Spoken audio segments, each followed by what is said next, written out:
যখন তুমি নিজের রক্তের মানুষের দ্বারা কষ্ট পাবে, তখন তুমি একবার নবী ইউসুফ আলাইহিস সালামের কথা মনে করো। তিনি কিভাবে নিজের ভাইয়ের দ্বারা প্রতারিত হয়েছিল।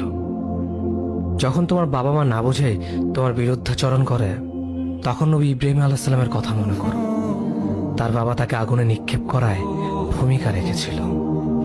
যখন তুমি সমস্যা থেকে পরিত্রাণের জন্য কোনো পথ পাবে না, তখন ইউনুস আলাইহিস সালামের কথা ভেবো। তিনি কতটা সময় তিমি মাছের পেটে আটকা পড়েছিল। যখন তোমার নামে কেউ মিথ্যা অপবাদ ছড়িয়ে দেবে, তখন মা আয়েশা রাদিয়াল্লাহু আনহার কথা মনে করো। তার নামে পুরো শহর জুড়ে কুৎসা রচনা করা হয়েছিল। যখন তুমি অসুস্থ ব্যথার যন্ত্রণায় কাঁদতে থাকো, তখন নবী আইয়ুব আলাইহিস সালামের কথা ভেবো। তিনি ভয়ঙ্কর এক ভাইরাসজনিত রোগে আক্রান্ত হয়ে তোমার থেকে বেশি কষ্ট পেয়েছিল। যখন তুমি দিনের কোনো বিধান নীতিতে যুক্তি খুঁজে পাও না, তখন নবী নূহ আলাইহিস সালামের কথা ভেবো। তিনি কোনো প্রশ্ন ছাড়াই মরুভূমিতে নৌকা তৈরি করেছিল।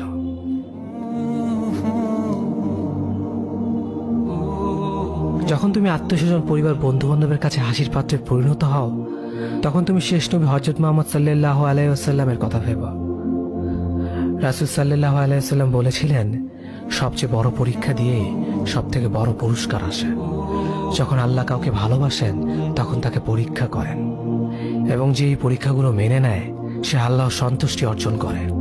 আর যে অভিযোগ করে, সে তার ক্রোধের পাত্র হয়। হে আল্লাহ, তোমার কথা মনে করা, তোমার প্রতি কৃতজ্ঞ হওয়ার এবং তোমার ইবাদত করার তৌফিক আমাদের দান করো। আমিন।